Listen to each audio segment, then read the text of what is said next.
J'étais étranger, une production de la plateforme protestante des radios, en direct du Parlement européen à Bruxelles. Bonjour à toutes et à tous, vos radios sont en direct depuis le Parlement européen de Bruxelles.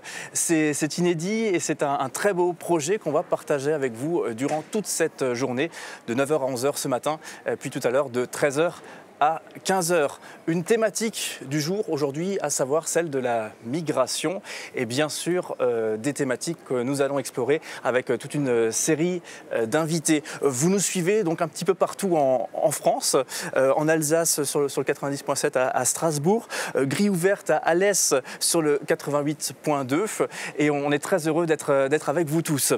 Pour ce premier temps qu'on va passer ensemble, eh bien je passe la parole à Claire Bernol, qui est journaliste à Réforme et qui a fait le déplacement jusqu'à Bruxelles, jusqu'au studio du Parlement européen de Bruxelles. Bonjour et bienvenue. Bonjour Cédric, merci pour cette introduction. Bonjour à tous les auditeurs qui nous suivent et bienvenue dans cette émission qui sera consacrée aux couloirs humanitaires, plus précisément les couloirs humanitaires entre la France et le Liban. Et pour présenter ce sujet, je me lance dans un exercice aussi inconfortable que nécessaire, qui est celui de parler des migrants, des exilés, des réfugiés, de l'humanité souffrante, en somme, en termes de chiffres. Et je commencerai par rappeler le nombre de réfugiés au Liban. 1,5 million de Syriens et Palestiniens venant de Syrie ont été accueillis depuis 2011 dans ce petit pays, environ 60 fois plus petit que la France, donc en termes de superficie. Les réfugiés y représentent 30% de la population. C'est la plus forte concentration de réfugiés par habitant dans le monde.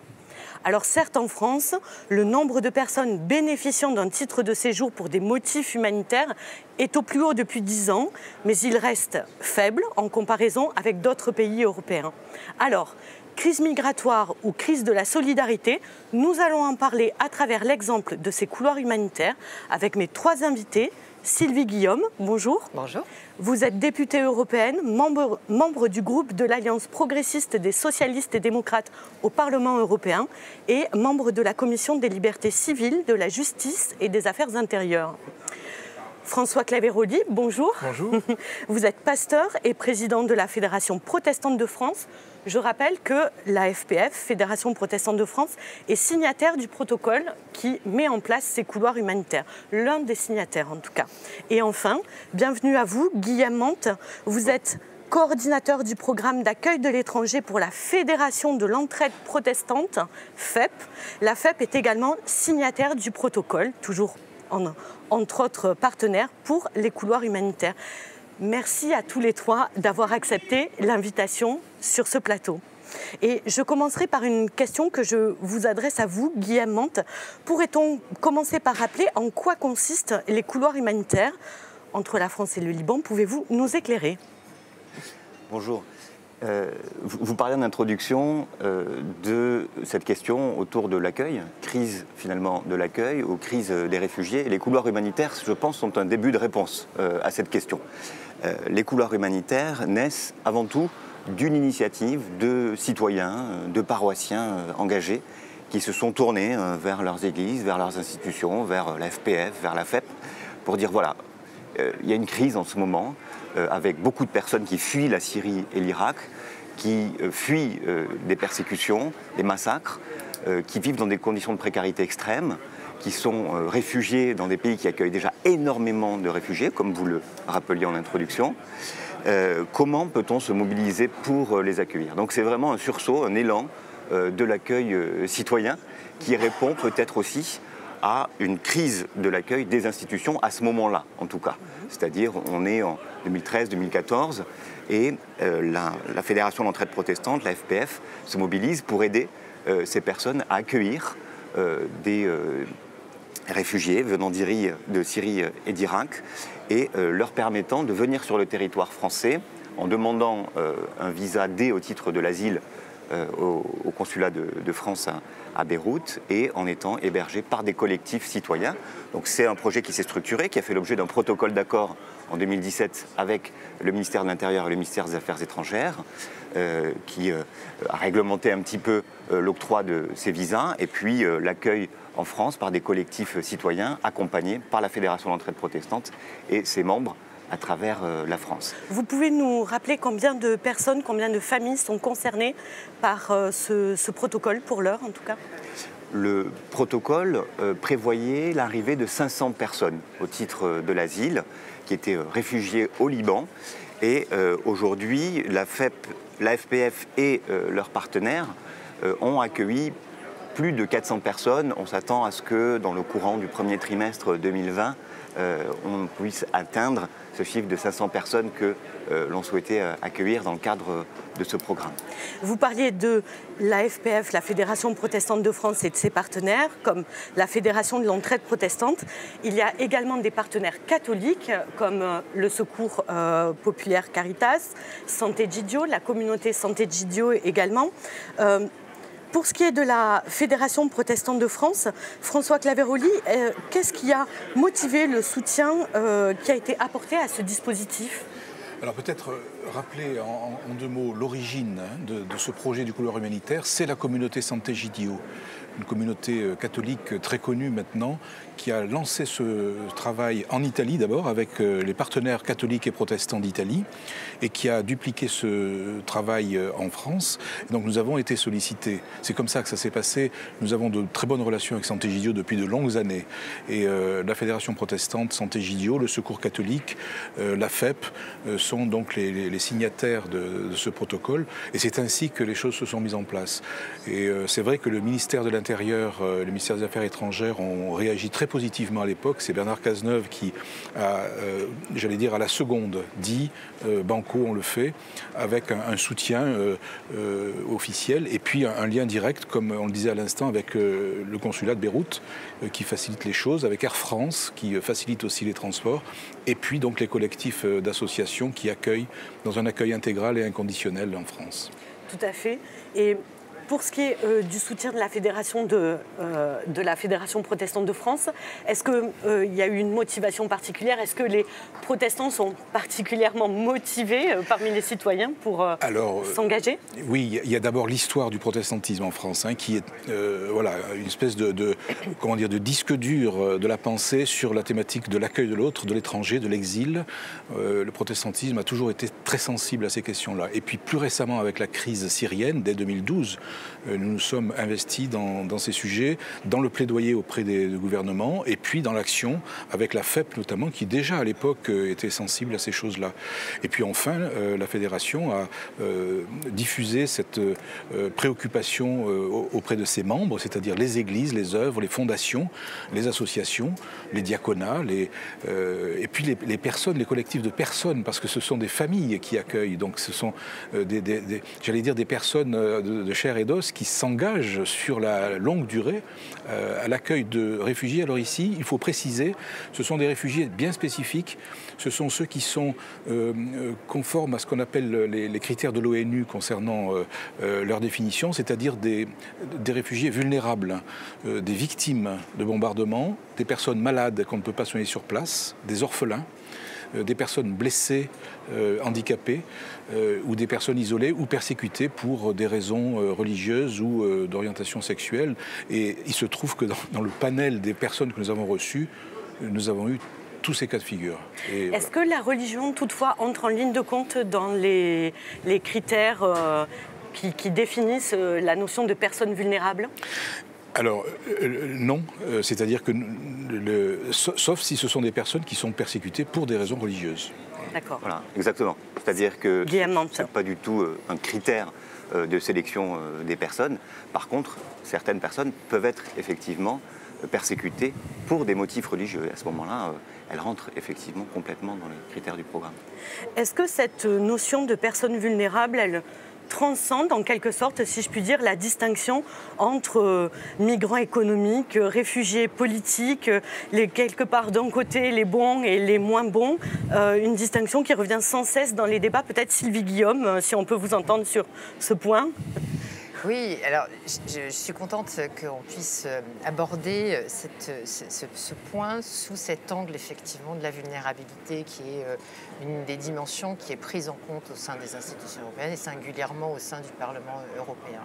Moi, ce que je note en ayant lu et en vous écoutant parler de ce dispositif, ça m'appelle deux choses, deux mots qui me paraissent importants. Le premier, c'est la notion de... Ces deux mots, c'est sans violence. C'est-à-dire que ce dispositif permet de limiter, autant que faire se peut, dans un environnement déjà qui peut être extrêmement violent et qui probablement l'a été d'ailleurs, essayer d'éviter au maximum les violences.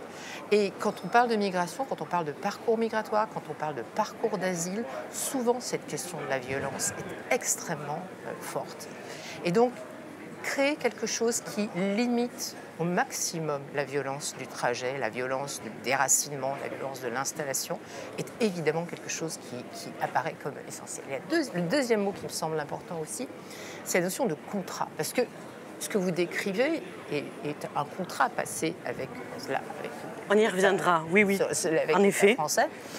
Et le fait de se mettre d'accord sur un contexte oblige à le respecter. Parce que si on prend, alors pour le coup, un peu une focale arrière, à quoi nous sommes confrontés maintenant? C'est exactement l'inverse. Des mouvements qui sont quasiment sous-traités d'une certaine manière à des passeurs, parce que comme les voies légales sont extrêmement peu nombreuses, les voies irrégulières se multiplient au bénéfice des passeurs. Donc l'idée qu'il faudrait qu'on essaye de développer, c'est justement faire basculer de l'un vers l'autre, faire basculer vers plus de voies régulières, de manière à ce qu'elles soient le moins violente possible. Donc c'est pour ça que l'exemple que vous citez et que vous décrivez est extrêmement intéressant. Et pour autant, ce protocole a quand même mis du temps à être négocié, défini, posé sur le papier. Est-ce que, on peut avoir l'impression que temps humanitaire et temps politique sont en décalage? Est-ce que c'est le cas? Oui, tout à fait. Parce que, vous savez, en plus, il faut appeler un chat un chat. Dès qu'on parle de questions de migration ou d'asile, je pense que les fake news, les faux chiffres, les peurs sont agitées comme dans aucun autre domaine de la vie politique ou économique en France et dans l'Union européenne. Donc, à partir du moment où il y a cette agitation, on ne prend pas le temps, justement, de poser des actes, de poser une analyse et de poser des solutions. Et je trouve que 2017-2019, puisque nous en parlons maintenant, pour ce dispositif avec le nombre de familles concernées, finalement, quand on regarde le temps qu'il faut pour essayer de mettre en place des solutions au plan européen, parce que dans le paquet, ce qu'on appelle le paquet asile, c'est les différents textes qui régissent l'asile, ou qui devraient régir la normalisation et l'harmonisation des procédures et de la dimension de l'asile en Europe. Les solutions, elles sont prêtes depuis longtemps. Le Parlement connaît des solutions, on en a proposé aux États membres, et nous avons ce blocage au Conseil, dans les États membres, qui refusent justement d'aller sur ce terrain de la solution. Donc, comparativement, ce que vous avez présenté prend du temps trop pour les personnes vulnérables concernées, mais évidemment moins que le temps européen en tout cas. Et je vais renchérir d'une certaine manière en vous demandant est-ce qu'il n'y a pas de quoi s'étonner à ce que les associations, comme celle que vous représentez à travers la Fédération de l'entraide protestante, accueillent et prennent en charge une des missions qui revient à l'État, français en tout cas? Est-ce qu'il n'y a pas de quoi s'étonner? Peut-être François Claveroli d'abord, et puis... Je dirais deux choses là, toutes simples. La première, c'est que ce projet est de l'ordre du symbole. On est sur des chiffres quand même très modestes. Et puis c'est une action écuménique. Donc on est sur le symbole de ce christianisme qui se fédère en Italie, en France, je l'espère aussi en Belgique d'ailleurs. Le projet de Sant'Egidio va se dupliquer encore dans d'autres pays. Et puis l'autre chose que je voulais dire, c'est que certes, c'est vrai qu'on peut s'étonner que ce soit les chrétiens ou les églises qui se mobilisent, mais en vérité, c'est l'ensemble de la société qui est concernée. Parce que ces familles, ces associations, ces collectifs d'accueil débordent largement le cercle chrétien. Et comme vous venez de le dire à l'instant, c'est l'ensemble de l'Europe qui est concernée. Ce n'est pas les chrétiens en tant que tels, c'est l'ensemble de l'Europe. Et l'importance maintenant devant nous, c'est de savoir comment le relais peut être pris au plan politique. Et là, là, il y a vraiment des obstacles, il y a vraiment un discours, une pédagogie qui n'est pas encore tout à fait opérationnelle. Un mot, Guillaume Mante, sur le fait que les associations sont très investies sur ce champ qui pourrait revenir à l'État? Oui, je pense que François l'a très bien dit, c'est un symbole. C'est un projet qui est porteur de sens et qui est porté par des acteurs qui sont très variés. Et on le voit dans les territoires, les personnes qui composent ces collectifs citoyens sont des personnes d'horizons divers, d'horizons variés, qui se sont fédérés autour de projets solidaires et qui ont vocation à démontrer que l'accueil est possible. C'est avant tout ça, c'est démontrer la possibilité de l'accueil et engager le gouvernement français et les différents États membres de l'Union européenne à avoir des politiques d'accueil pour les demandeurs d'asile qui soient beaucoup plus favorables et à ouvrir, on le disait, davantage de voies d'accès légal et sûr vers le territoire européen. Il ne faut pas que ce type de projet serve d'alibi aussi pour restreindre encore plus, par ailleurs, d'autres voies d'accès légal. Je vous propose d'écouter maintenant le témoignage de Soledad André, envoyée de la Fédération de l'entraide protestante au Liban, pour prendre contact avec les familles éligibles au dispositif des couloirs humanitaires. Un reportage monté par Radio Semnoz. Nous allons aujourd'hui faire une visite dans la BK pour rencontrer 3 familles qui nous ont été référées par nos partenaires sur le projet des couloirs humanitaires. Donc une famille référée par MSF, une par la Croix-Rouge internationale et la dernière par le HCR. La maison est une maison qui est partagée en différents logements, loués à plusieurs réfugiés syriens. Le logement est très très précaire, le sol est en terre battue, ils habitent au sous-sol. C'est très humide, une pièce pour une famille de 7 personnes. Les toilettes et la cuisine sont dehors, sachant que la cuisine est en fait une sorte de réchaud posé sur un bloc de béton. Il fait très très froid en hiver dans la BK, donc je pense que cette famille a des conditions de vie particulièrement difficiles. Il n'y a pas de meubles à part quelques matelas posés à même le sol. La famille nous offre en arrivant un café, comme ça se fait beaucoup. Nous commençons cet entretien par des questions sur leur vie en général, comment ça se passe en ce moment. Donc ils ont 5 enfants, 2 des enfants travaillent actuellement dans un abattoir de volailles. Le papa travaille dans une station essence, des petits boulots très très précaires et très instables parce qu'ils sont payés à la journée et qu'ils peuvent être envoyés du jour au lendemain, surtout en ce moment où le gouvernement libanais a pris des mesures drastiques envers les gens qui emploient des réfugiés syriens. Aujourd'hui, on fait un entretien pour les préparer au consulat, c'est-à-dire qu'on revoit avec eux toute l'histoire, leur récit personnel, la chronologie, pour bien que tout soit clair dans leur tête. On leur explique comment ça va se passer et on prépare les papiers avec eux. Chaque mois, nous avons 2 rendez-vous au consulat français à Beyrouth pour faire la demande de visa humanitaire. En ce moment, c'est toujours compliqué de faire des visites à domicile et des interviews dans Beyrouth et ailleurs. Les routes sont toujours bloquées. De temps en temps, ils réouvrent les routes, mais ils referment le jour d'après. Tous les mois, avant chaque départ, on prépare les familles à la transition entre le Liban et la vie en Europe. On aborde plusieurs thèmes, la gestion du stress, l'interculturalité. On essaye de comprendre et de leur expliquer ce qu'ils vont ressentir quand ils vont arriver. C'est un moment où les gens s'expriment beaucoup. La préparation se fait en général avec les adultes d'un côté, les enfants de l'autre. Cette fois, nous allons distribuer 2 documents d'engagement dans le projet des couloirs humanitaires qui expliquent à quoi ces gens s'engagent en arrivant en Europe, en France plus particulièrement. La procédure n'est pas particulièrement compliquée, mais elle est très chronophage parce que ça demande de faire beaucoup d'allers-retours entre le consulat de France qui doit préparer les visas, les laissez-passer, et la Sûreté Générale qui doit en amont recevoir une liste de personnes, la photocopie des documents, puis ensuite recevoir les passeports et les laissez-passer afin d'émettre le visa de sortie. C'est une procédure qui va nous prendre énormément de temps et qui n'est vraiment pas facile à mettre en œuvre dans la mesure où pas mal de personnes vivent en dehors de Beyrouth et sont en situation illégale, donc ont beaucoup de peine à se déplacer parce qu'il y a des checkpoints un peu partout et qu'on peut les arrêter en route. On vient d'écouter un reportage monté dans les studios de Radio Semnoz, mais réalisé ces dernières semaines au Liban, à la rencontre de familles sur le départ pour la France dans le cadre des couloirs humanitaires. Sylvie Guillaume, ce reportage nous montre les différents obstacles que rencontrent ces familles déjà dès le départ. Comment expliquer ces points de blocage ? Je voulais revenir sur cette question parce que on parle d'un dispositif et tout à l'heure il a été qualifié de symbolique. Je comprends ce terme. Et il est symbolique pourquoi? C'est parce que le reste ne fonctionne pas. Ce qui a été proposé avec une focale plus large ne fonctionne pas et est bloqué. J'y reviens. Parce que la question de la réinstallation, c'est-à-dire considérer les personnes qui ont déjà une forme de qualification de réfugiés et qui pourraient être réinstallées quelque part. C'est un dispositif qui existe depuis longtemps avec le HCR. Sauf que les propositions qui sont faites par les États membres pour ces personnes réinstallées, là aussi, sont extrêmement faibles. Et on n'atteint pas du tout une masse critique de gens qui profitent de ce système ou qui sont admis à bénéficier de ce système de réinstallation. Du coup, on avait proposé, nous, à avoir une sorte de, au Parlement européen, j'entends, une sorte de cadre européen pour forcer le dispositif à être plus efficace.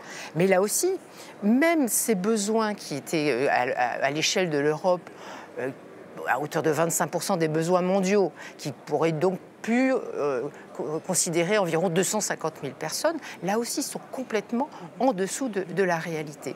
Ce qui nous a amené aussi au Parlement à proposer, parce qu'on est quand même, on a plutôt la tête dure nous aussi ici, à proposer ce qu'on appelle un système de visa humanitaire qui puisse justement avoir là aussi une focale plus large et depuis décembre 2018, j'ai vérifié parce que la date me paraît tellement incroyable, décembre 2018, on vote au Parlement européen un dispositif de visa humanitaire, depuis pas de réponse de la part de la Commission, pas de proposition, et on nous annonce une peut-être avec la nouvelle Commission, mais pendant ce temps-là, désolé, il y a des gens qui sont concernés, c'est pas juste un dispositif, il y a des gens qui ont besoin, qui auraient eu besoin de ce visa humanitaire.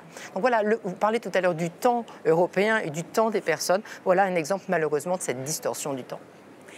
Guy Amante, on a évoqué aussi dans ce reportage fait par Soledad André la question de l'engagement que prennent les familles bénéficiaires des couloirs humanitaires.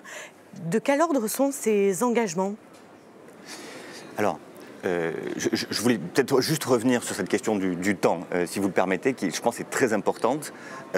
On a effectivement des personnes qui sont dans des situations, on le voit au Liban, 1,5 million. C'est le nombre de personnes qui est réfugiées au Liban à l'heure actuelle pour une population de 4 millions d'habitants qui vivent dans des conditions, on le voit à travers le témoignage de Soledad André, des conditions de précarité qui sont extrêmes. 80% au niveau mondial, 80% des personnes réfugiées sont accueillies dans des pays en voie de développement, dans des pays qui sont dans des situations économiques qui ne sont pas glorieuses. Et on voit que au sein du territoire de l'Union européenne, on a des capacités d'accueil qui sont mal exploitées. Et donc il y a évidemment des politiques, et je rejoins complètement ce qui a été dit, qui doivent être beaucoup plus ambitieuses en termes d'accueil. En ce qui concerne justement l'accueil des collectifs citoyens, ce que l'on et l'engagement des personnes qui vont être accueillies, on a des personnes qui s'investissent vraiment dans un nouveau projet de vie en quelque sorte, puisque en faisant cette demande d'asile en France, elles vont être amenées à changer de parcours, à essayer de comprendre ce que va être la nouvelle culture dans laquelle elles vont vivre, d'essayer d'appréhender déjà depuis le Liban. Alors on les aide en cela, on essaie de leur fournir des sessions d'information sur ce que sera leur parcours en France, puisqu'elles arrivent en France en étant dans une situation de demande d'asile et pas avec le statut de réfugié, donc ça complique encore un petit peu les choses. Donc on leur explique un petit peu ce que sera le parcours, ce qu'est aussi la société française, essayer de travailler avec elles déjà sur des basiques de la langue française avant le départ pour les familiariser avec la langue et pour faciliter ensuite leur parcours d'intégration. Et puis ensuite, une fois arrivées en France, elles vont être accueillies par des collectifs citoyens et des travailleurs sociaux qui vont les accompagner aussi dans le cadre de leur démarche administrative, de leur démarche dans le cadre de la demande d'asile. Et les collectifs citoyens vont se mobiliser justement pour faciliter leur intégration au sein de la société française. On a maintenant un recul d'un peu plus de 2 ans sur les couloirs humanitaires tels qu'ils ont été établis là, entre la France et le Liban. Est-ce qu'on pourrait imaginer prolonger l'expérience et la dupliquer à une plus grande échelle François Claveroli, par exemple. Ce qui est vrai, c'est que les familles d'accueil ou les collectifs citoyens, elles-mêmes sont changées par ce processus. C'est-à-dire qu'il y a un effet rebond extraordinaire. C'est-à-dire je dirais qu'il y a une plus-value, au fond, à l'accueil pour les accueillants. Et cette réalité-là, je crois qu'il faut la noter. Nous avons constaté, en tout cas dans ce travail, que la France est généreuse, comme d'autres pays. Et que cette idée que nous ne pouvons pas accueillir est une idée fausse. Il y a, comme on l'a dit, des ressources inexploitées, il y a de la générosité en stock dans ces pays d'Europe, mais effectivement, nous n'avons pas les bonnes procédures encore en place. Est-ce que ça peut être dupliqué? Est-ce que ça peut être élargi? Je n'en suis pas sûr, parce que c'est du travail, vous l'avez vu là, sur mesure. Nous allons voir telle famille. Tout à l'heure, on a entendu le reportage de Soledad. Je l'ai rencontré à plusieurs reprises au Liban, à Beyrouth et dans les camps de réfugiés. C'est vraiment, au moment du questionnaire et de l'interrogatoire, quelque chose d'extrêmement sensible et fin. Vous voyez, et faire ça à la grande échelle, non, je ne crois pas. En revanche, il y a tout un travail pédagogique, comme je le disais tout à l'heure, tout un travail de discours sur la nécessité pour l'Europe de s'ouvrir à cette dimension de l'accueil et pour répondre à la question de la crise de solidarité, donner les moyens, et alors là des moyens qui ne seraient pas les moyens des associations seulement, mais bien des moyens publics qui répondraient à l'ampleur de la crise. Parce que là, on est sur des chiffres qui sont énormes. C'est des centaines de milliers de personnes qui sont dans cette situation. Ce n'est pas 500 ou 1000, c'est des centaines de milliers de personnes.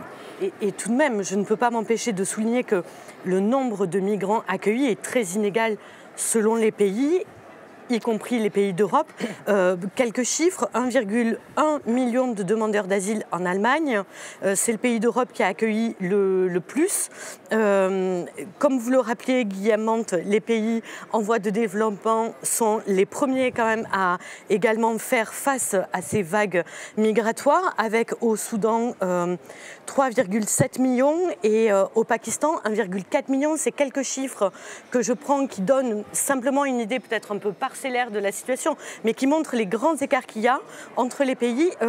Que pourrait faire l'Union européenne pour une plus juste répartition de ce travail d'accueil, Sylvie Guillaume? Vous avez raison de revenir sur les chiffres, parce que quand on parle de migration au plan international, l'idée selon laquelle tout le monde se précipite en Europe est fausse. La réalité des mouvements de population, il est à plus de 80% dans le loco régional. C'est-à-dire que les gens restent plutôt, se réfugient juste de l'autre côté de la frontière ou même ont des exils intérieurs. Donc cette idée d'une invasion telle qu'elle est indiquée parfois par certains groupes ou certains politiques est totalement fausse. Donc évidemment que la solution se trouve dans une bonne harmonisation et une bonne répartition dans l'Union européenne. C'est ce pourquoi nous plaidons au Parlement depuis assez longtemps, avec ce mur contre lequel nous nous fracassons de certains États membres qui refusent ce dispositif de solidarité. Ce qui interroge sur le sens même de ce qu'on construit en commun au plan européen. Et donc nous n'avons pas lâché l'affaire. Nous espérons que la nouvelle Commission va essayer de trouver un certain nombre de solutions pour dépasser ces blocages. Je me permets de dire à ce stade que pour l'instant, je suis assez inquiète, pour vous dire les choses très très clairement, parce que je trouve qu'il y a une tendance générale de doubler cette crise de l'accueil d'une externalisation des politiques de l'Union européenne. C'est-à-dire que, comme c'est compliqué, pour faire simple, comme c'est compliqué d'accueillir, ou qu'il y a beaucoup d'États membres qui sont très réticents, voire complètement hostiles à l'accueil, il y a une forme d'externalisation de la demande, et donc on demande aux pays pourtour de l'Union européenne de se charger de cet accueil-là. Donc c'est quand même plutôt une tendance que je note. Deuxième tendance aussi, c'est à la restriction des visas. Donc il faut être très attentif à cela. Je trouve que cette capacité des consulats à l'extérieur, justement, de donner une suite favorable à ces demandes de visa est un peu en restriction. Donc oui, ce sont des politiques européennes qu'il faut trouver, c'est un dispositif de répartition qu'il faut trouver et être attentif à cette externalisation, voire, parce que ça va se doubler forcément de cela aussi, à la création de camps à l'extérieur, aux frontières extérieures de l'Union européenne, qui auraient recours à la rétention, pour ne pas dire à la détention. Donc c'est évidemment toutes ces notions-là qui seraient faudrait du temps pour expliquer, mais toutes ces notions-là qui me laissent à penser quand même que les signaux sont plutôt au rouge et au risque pour les personnes concernées. Cette première partie d'émission nous aura servi au moins à pointer quelques enjeux.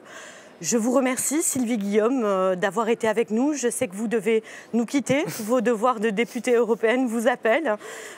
Merci d'avoir été présente. On se retrouve avec François Claveroli et Guy Amante après la pause. Oui, et justement, on le rappelle, pour ceux qui nous rejoignent, nous sommes en direct depuis le Parlement européen de Bruxelles. Une journée aujourd'hui consacrée à la migration, peut-être vous le savez, dans 7 jours, ça sera la journée mondiale des migrations. Donc vos radios protestantes se saisissent du sujet et s'unissent pour le coup via la plateforme des radios pour proposer un contenu qui fait le point sur les migrations. Et on a le plaisir d'être dans les magnifiques studios du Parlement européen. Et vous entendez peut-être, vous nous voyez sur Facebook, si vous nous suivez sur Facebook, vous voyez qu'on est le studio au plein cœur des couloirs du Parlement. C'est extrêmement intéressant. Et on va passer toute cette journée ensemble. Donc on est ensemble ce matin jusqu'à 11h et tout à l'heure de 13h à 15h. Claire Bernol, restez bien avec nous aussi, puisqu'on vous retrouve dans quelques instants. Je rappelle, vous êtes journaliste à Réforme et vous menez pour nous cet entretien consacré justement au couloir humanitaire. A tout de suite, on se retrouve après l'étranger. J'étais étranger, une production de la plateforme protestante des radios, en direct du Parlement européen à Bruxelles.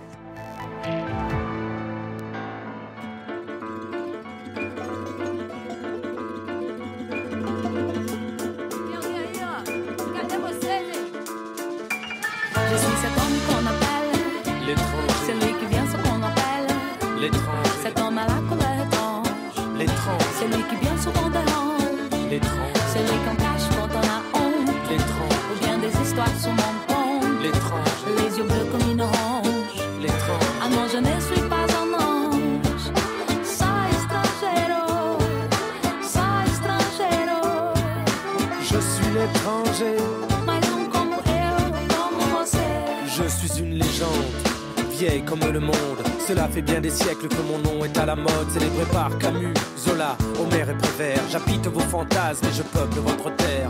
7 milliards d'étrangers sur la planète, 7 milliards de gens bizarres, 7 milliards de gens pas nets. En un mot comme en 100, j'ai des accents coupables. Et bien des braves gens disent savoir de quoi je suis capable. Je suis Dreyfus, je suis Omar l'assassin, celui qui m'a tué, inutile de vous faire un dessin. Mon portrait en grand sur les affiches électorales. Victoire à celui qui me renverra dans mon pays natal. Je suis cet homme qu'on appelle l'étranger, celui qui vient sur qu'on l'appelle l'étranger, cet homme à la couleur blanche, l'étranger, celui qui vient sur qu'on dérange, l'étranger, celui qu'on cache quand on a honte, l'étranger, ou bien des histoires sur mon compte, l'étranger, les yeux bleus comme une orange, l'étranger, ah non je ne suis pas un ange, l'étranger, soy extranjero, je suis l'étranger. Je suis le petit lapin du magicien, celui qu'on sort du grand chapeau à chaque fois qu'on en a besoin. Je suis en solde, je suis l'effet d'aubaine, le petit marchepied en bois colonial à la couleur d'ébène. Quand les temps sont durs, c'est sûr, ça fait du bien d'avoir à la maison un petit étranger sous la main, mais méfiance. Je suis fourbe et abject, je vole les braves gens comme tout bon roumain qui se respecte. Je sens comme un Africain, je suis sale comme un Gaulois. Je fais mes coups en juif dans des caves remplies de Chinois. Et sous ma gel là-bas, je rêve d'une France convertie. Mon destin est écrit, ce sera la corde ou le fusil. Je suis cet homme qu'on appelle l'étranger, celui qui vient sur qu'on l'appelle l'étranger, cet homme à la colère blanche, l'étranger, celui qui vient sur qu'on dérange, l'étranger, celui qu'on cache quand on a honte, l'étranger, ou bien des histoires sur mon compte, l'étranger, les yeux bleus comme une orange, l'étranger, ah non je ne suis pas un ange, soy extranjero, je suis l'étranger. Mais um como eu, como você. Mon pays d'origine, monsieur le commissaire. Bom pra visitar, bom para gastar, bom para passear. Tenho certeza que o senhor vai adorar. Entre les deux pôles, quelque part sur le planisphère. Eu dou uma rodadinha no planeta como um aprendiz. Hoje estou no seu país. Je suis cet homme que l'on appelle Estrangeiro, celui qui vient sans qu'on l'appelle. estrangeiro, Cet homme à la couleur étrange, estrangeiro, celui qui bien souvent dérange, estrangeiro, celui qu'on cache quand on a honte,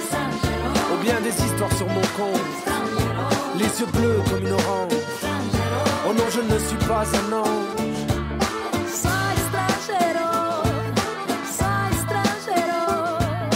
Je suis l'étranger.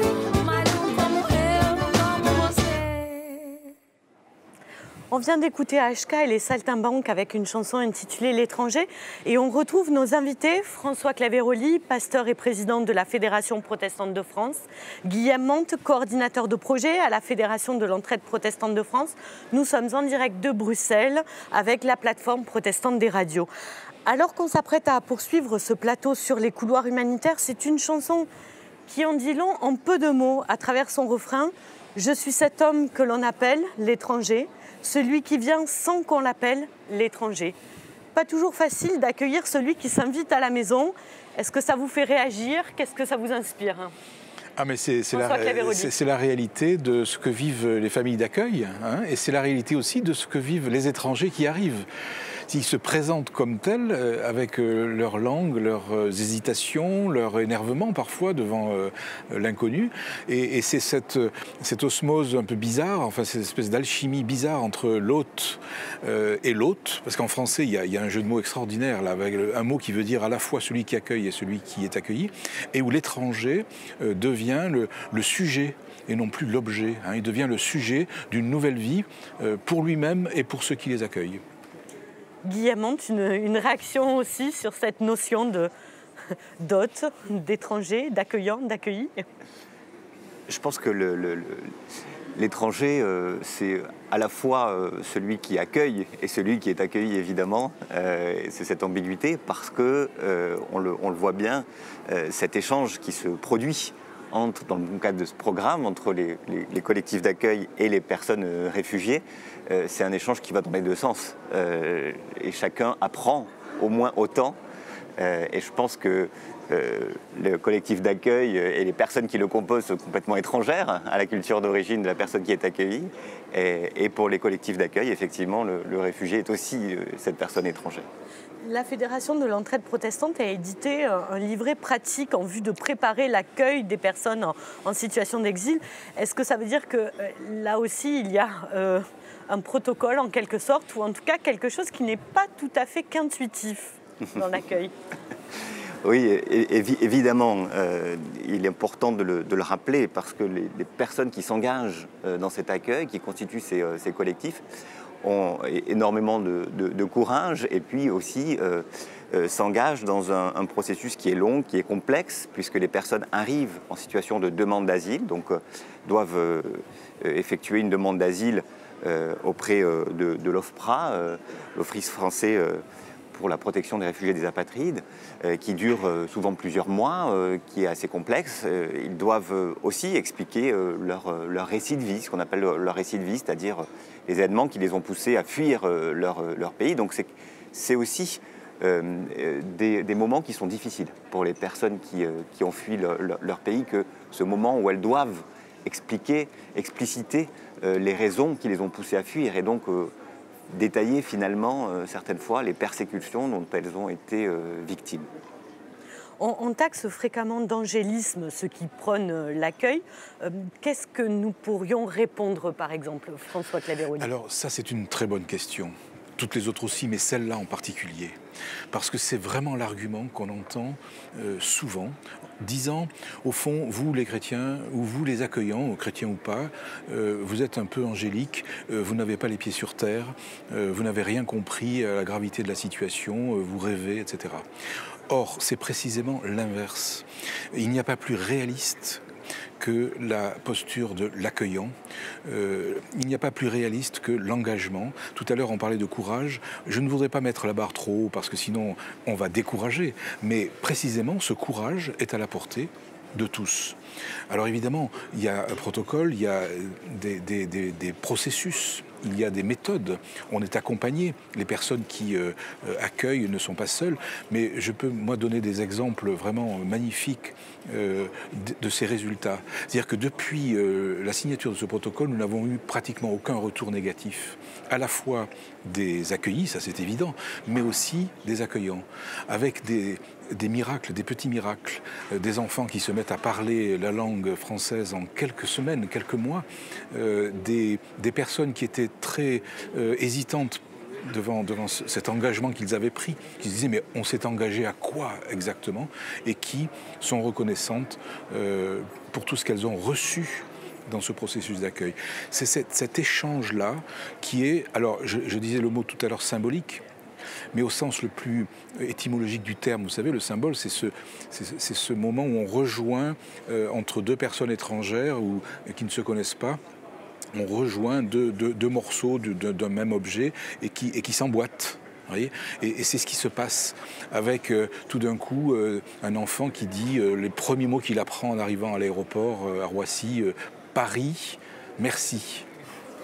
Et là tout le monde sourit, tout le monde rigole, tout le monde applaudit. C'est-à-dire que l'enfant a dit 2 mots et en échange il reçoit des applaudissements. C'est quelque chose que vous avez entendu? Ah mais à plusieurs reprises à l'accueil à Roissy et même à Beyrouth au moment du départ, quand on se dit au revoir dans les larmes parce qu'il y a la séparation. Il ne faut pas oublier que l'exil et la demande d'asile, c'est aussi une déchirure. Donc au moment des larmes, il y a quand même au fond du cœur la certitude qu'il y aura après des sourires et comment dire, un bonheur reçu et partagé. Guy Amante, c'est également un commentaire, si ce n'est peut-être une critique que vous entendez. C'est de l'angélisme, c'est de la naïveté, de croire, d'espérer qu'on peut accueillir. Oui, et je pense qu'il faut vraiment insister sur cette notion de solidarité ordinaire, en quelque sorte. C'est vraiment ce qui ressort de l'engagement des personnes, des collectifs d'accueil. Ils ne veulent absolument pas être considérés comme des héros, réellement. Ils veulent être considérés comme des citoyens tout à fait ordinaires. Et ils le sont, c'est-à-dire que quand on regarde finalement un peu la typologie des personnes qui accueillent, on n'est pas face forcément à des personnes qui sont très engagées ou très militantes. Il y en a évidemment, mais c'est vraiment finalement un petit condensé, un petit échantillon de ce que peut être la société française à plusieurs endroits. Et ça, c'est très, très, très fort. C'est des personnes qui se rencontrent, qui disent, bon, finalement, on ne se serait peut-être pas rencontrés dans d'autres circonstances, mais là, on s'est rencontrés autour de ce projet de solidarité. Et c'est vraiment de la solidarité ordinaire, comme si il était naturel, finalement, d'accueillir des personnes étrangères qui fuient des conflits. Et c'est quelque chose, effectivement, qui nous ramène aussi peut-être à une solidarité d'antan qui faisait que, oui, on accueillait des personnes qui demandaient l'asile, qui fuyaient des persécutions, qui fuyaient des conflits, et on avait le devoir d'hospitalité envers ces personnes. Et c'est ce qu'on retrouve un petit peu dans le cadre de ce projet, finalement, une forme de solidarité qui crée en plus de la cohésion sur les territoires. C'est ça qui est très fort.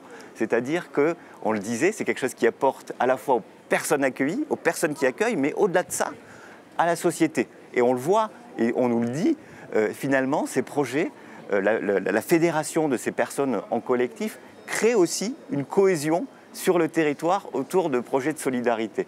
Donc c'est quelque chose qui est loin d'être utopique, qui fonctionne et qui en plus apporte une cohésion sur les territoires. Je vous en prie, François Claverolli, vous voulez réagir? Justement, je voulais accrocher à ces propos une autre dimension, parce que j'y pense au moment où vous le dites, c'est qu'il y a effectivement la cohésion qui se met en place, mais il y a aussi la promesse d'une société pour demain. C'est-à-dire que l'accueil n'est pas simplement une notion statique, immédiate, présente. C'est aussi quelque chose qui va engager l'avenir de la société française.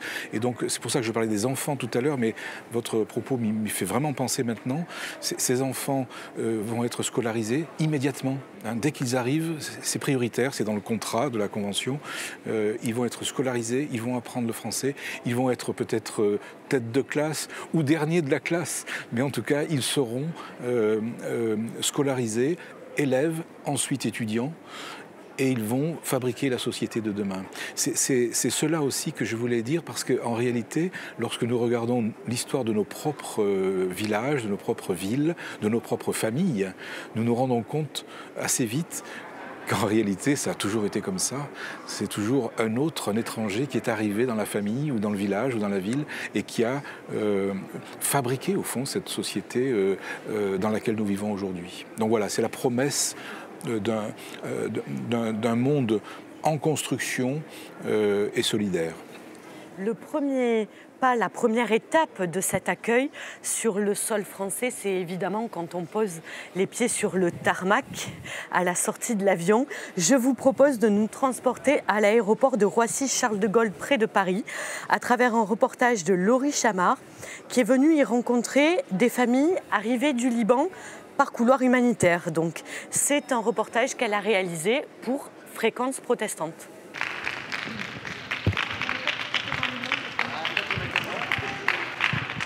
Les applaudissements retentissent. 2 familles syriennes tant attendues arrivent enfin à l'aéroport Charles de Gaulle en ce mardi 14 octobre. Elles font partie des chanceuses à être accueillies en France grâce aux couloirs humanitaires. Elles font partie des malchanceuses à avoir dû quitter la Syrie, puis le Liban parce qu'elles étaient en grand danger. 5 associations sont à l'origine des couloirs humanitaires, 3 catholiques, 2 protestantes. Nous avons rencontré certains des acteurs de ce projet, notamment les jeunes de Santé Gidio et des membres de la Fédération d'entraide protestante, en direct de l'aéroport. C'est une grande joie de vous accueillir ce soir et de vous souhaiter la bienvenue en France. Vous n'êtes pas seul aujourd'hui, vous n'étiez pas seul dans l'avion et demain non plus vous ne serez pas seul pour apprendre et vous intégrer. Je vous souhaite un grand bonheur en France. Moi, c'est Rim Kassabi, donc ça fait 3 ans que je suis à Santé Gidio. Et donc aujourd'hui, je suis avec plein d'autres jeunes de Paris et de Charenton pour accueillir des nouveaux réfugiés en France. Vu que les réfugiés qui viennent, en général, ne savent pas parler la langue française, ils parlent plutôt l'arabe. Et moi, sachant que je parle l'arabe de mes origines, donc je suis là pour traduire et pour que justement, si ils ont un contact avec une personne qui parle la même langue, ils vont être tout de suite plus rassurés et ils vont être moins stressés. Je ressens plus leurs émotions parce que je les comprends directement et je comprends directement à leurs premiers mots. Donc franchement, c'est vraiment intense. Bonjour, je suis Jean Fontanieu, le secrétaire général de la Fédération d'entraide protestante. Nous avons opté pour aller s'occuper des personnes demandeuses d'asile en grande vulnérabilité.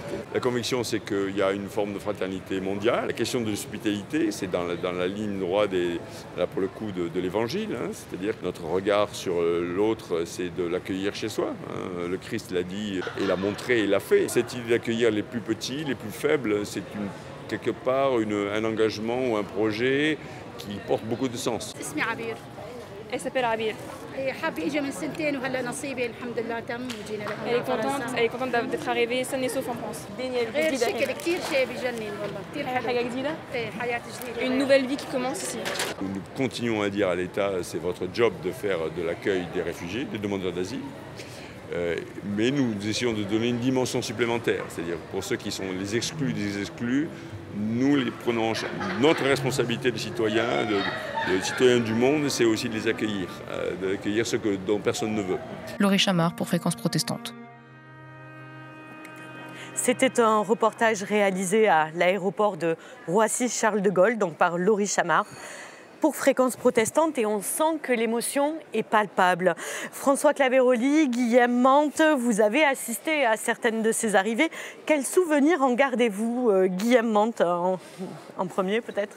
Alors c'est effectivement des moments qui sont vraiment chargés d'émotions. Nous sommes face à des personnes qui ont tout quitté, qui quittent une partie de leur vie pour une nouvelle aventure, pour une nouvelle patrie. On sent à la fois des sentiments ambigus, de tristesse et aussi d'attente finalement face à ce futur qui s'ouvre à eux, une forme de reconnaissance aussi par rapport au fait de pouvoir être accueillis dans un nouveau pays. Et ces premiers mots justement en général que l'on entend, c'est merci. Et c'est vrai que c'est un moment qui est vraiment chargé d'émotions. Il faut savoir que ce sont des personnes qui, en quittant le territoire libanais, s'engagent auprès des autorités libanaises à ne pas retourner sur le territoire et qui, de par la situation dans leur pays d'origine, en Syrie ou en Irak, ne peuvent plus y retourner. Donc elles savent très bien que c'est un voyage qui sera probablement sans retour. Donc c'est pour elles des situations qui sont des situations extrêmement complexes à gérer. Et on a à l'aéroport, heureusement, un dispositif d'accueil qui permet aussi de leur faire sentir qu'elles sont accueillies et soutenues en arrivant sur le territoire français au niveau même de l'aéroport. François Claveroli, vous avez été présent lors de ces moments-là. Qu'est-ce que vous avez ressenti? Qu'est-ce que vous gardez en mémoire de ces instants très forts? J'ai deux images qui me restent vraiment gravées au plus profond de ma mémoire. C'est l'arrivée de cette jeune fille avec les jambes sectionnées à cause d'un éclat d'obus qui a ravagé la maison, et donc elle était là handicapée dans un fauteuil. Et puis l'autre image, c'est cette jeune mère de 20 ans avec son bébé dans les bras et son voile. Et en la voyant arriver, j'ai eu un flash comme ça. Je me suis dit, voilà, Marie avec son bébé dans les bras. Et comme on est dans la période de Noël, j'ai eu vraiment cette image du réfugié, hein, une image christique. Alors évidemment, elle était musulmane, elle avait son petit bébé dans les bras, son mari se tenait un peu en retrait, tout jeune, 19 ans ou 20 ans, tout jeune. Et arrivant à l'aéroport, un peu perdu, et puis finalement, pas perdu du tout, comme on le disait à l'instant, puisque tout de suite, l'accueil se faisait par la communauté Sant'Egidio, avec une rose à la main, par les personnes de la FEP, donc la Fédération de l'Entraide Protestante, par la Fédération, par le Secours 4 qui était là aussi. Et donc et puis les aumôniers, on peut parler aussi des aumôniers de l'aéroport qui se mobilisaient pour que la procession de ces réfugiés se fasse le plus rapidement possible et qu'il n'y ait pas toutes les attentes habituelles. Donc voilà une espèce de communauté d'accueil qui se mettait déjà en place au moment même de l'arrivée à Roissy. 2 ans, un peu plus de 2 ans se sont écoulés depuis la première arrivée. Quels échos recevez-vous du terrain aujourd'hui, des familles qui accueillent et des accueillis? Guillaume Mante. Les retours sont très positifs par rapport à ce que le projet apporte à la fois aux personnes qui sont accueillies et qui très rapidement sont immergées finalement dans la culture française, puisque en contact quotidien des citoyens qui les accompagnent. Donc c'est pour eux une chance de pouvoir, dès le départ finalement, comprendre les codes de la culture française, pratiquer aussi le français avec les collectifs. Pour les collectifs d'accueil, c'est évidemment, comme on le disait, aussi l'apprentissage de l'autre, de l'accueil de l'autre, et puis le fait de pouvoir tisser des liens de solidarité très forts. Il y a quand même tout de même, on peut le dire, certaines craintes aussi aujourd'hui de la part des collectifs par rapport à ce que pourrait aussi être le développement des politiques d'accueil des demandeurs d'asile. On a d'un côté des réformes qui rendent finalement la vie beaucoup plus difficile aux demandeurs d'asile en France. On a la réforme par exemple de la carte de paiement des demandeurs d'asile qui aujourd'hui ne peuvent plus retirer d'argent, qui sont obligés de payer avec leur carte, donc ils n'ont pas d'accès à l'argent liquide, ce qui peut paraître banal, mais qui en fait est un frein énorme dans la vie quotidienne. Ils sont souvent accueillis en milieu rural, dans des zones où les dispositifs bancaires n'existent pas, donc c'est très compliqué. Il y a un délai de carence qui devrait être instauré pour les demandeurs d'asile pour l'accès aux soins de santé de 3 mois. Donc ce sont des mesures qui font craindre quand même pour l'avenir de l'accueil. Et on a ces remontées du terrain, des collectifs, des personnes qui sont accueillies par rapport à ces dispositifs. Et donc c'est aussi un message que l'on souhaiterait faire passer, c'est que si on veut favoriser l'intégration des réfugiés, on ne peut pas dissocier finalement d'un côté l'accueil des demandeurs d'asile qui ne sont pas encore réfugiés et restreindre cet accueil tout en souhaitant intégrer les réfugiés. Finalement, l'intégration, elle passe par un accueil réussi. Voilà, elle passe par un accueil, l'accueil d'abord, comment on accueille d'abord les personnes et ensuite on rentre dans des parcours et des logiques d'intégration. Mais c'est très important vraiment d'avoir une politique d'accueil qui soit la plus humaine et la plus digne possible pour faciliter ensuite l'intégration. Il me semble que vous avez prononcé un mot à la fois clé et très délicat, c'est intégration. Est-ce qu'on peut réellement parler d'intégration? Est-ce que c'est une notion que vous utilisez, par exemple, François Claverolli? Sans aucune hésitation. C'est l'un des objectifs, c'est même l'objectif principal de ce processus d'accueil et de facilitation au plan administratif, au plan pédagogique, au plan de l'instruction, au plan financier, au plan, au plan aussi psychologique. Parce que ces familles, donc, comme on l'a dit au tout début de ce plateau, ces familles changent de vie. C'est une nouvelle vie qui commence et donc il y a évidemment des déstabilisations dans le couple, chez les enfants. C'est plus compliqué qu'on ne le croit, comme ça au premier abord. Il y a tout un processus de réadaptation et d'intégration donc qui se met en place et effectivement l'enjeu est bien celui-là, d'avoir à terme des familles qui se sont reconstruites grâce à cet accueil et qui vont être intégrés dans la société française, qui seront donc des membres de notre société française à part entière. À ce jour, est-ce que toutes les personnes dont le dossier a été examiné ont obtenu le statut de réfugié, Guillaume Mante? Alors, pour un certain nombre d'entre elles, les procédures sont encore en cours.